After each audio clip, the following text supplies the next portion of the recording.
দর্শক, জাতিসংঘ গুম কমিশনের প্রতিনিধি দল আন্তর্জাতিক অপরাধ ট্রাইব্যুনাল পরিদর্শন করেছেন। এ বিষয়ে বিস্তারিত জানাতে আমাদের সঙ্গে ট্রাইব্যুনাল থেকে যুক্ত হচ্ছেন সহকর্মী মাহমুদ হাসান। হাসান, প্রতিনিধি দলের সদস্যরা কখন ট্রাইব্যুনাল পরিদর্শন করেছেন, এখন কি কার্যক্রম চলছে, বিস্তারিত জানাবেন।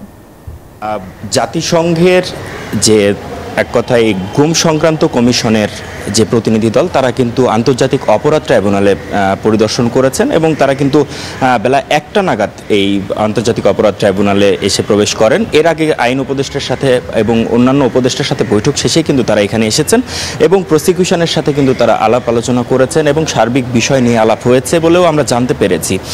কিছুক্ষণ আগেই অর্থাৎ 2টা নাগাদ কিন্তু প্রতিনিধি দলটি এই আন্তর্জাতিক অপরাধ ট্রাইব্যুনাল ত্যাগ করেছেন এবং তারা পরিদর্শন শেষে আসলে কথা বলতে রাজি হননি।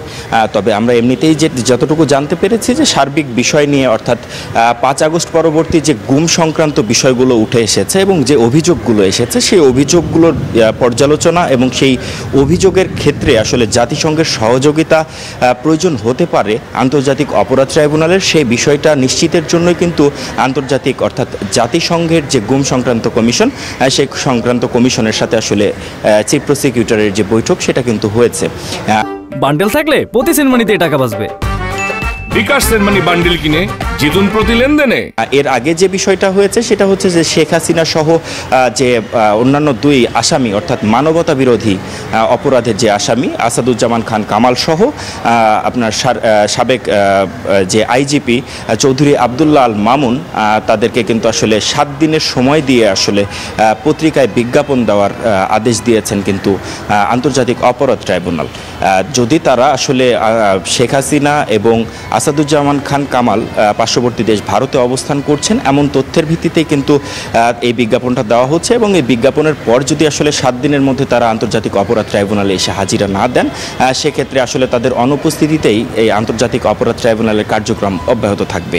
আর এইখানে কিন্তু আরেকটা গুমের পরে নির্যাতনের শিকার সহ আসলে কুমিল্লার এক সাবেক যুবদল সাবেক ছাত্র দলের একজন কর্মীর আসলে আমরা তথ্য পেয়েছি, যিনি আসলে এখানে অভিযোগ প্রদান করেছেন এবং অভিযোগের প্রেক্ষিতে কিন্তু সে ব্যবস্থা আসলে কতটুকু অগ্রসর হবে সেটা কিন্তু আমরা পরবর্তীতে জানতে পারবো।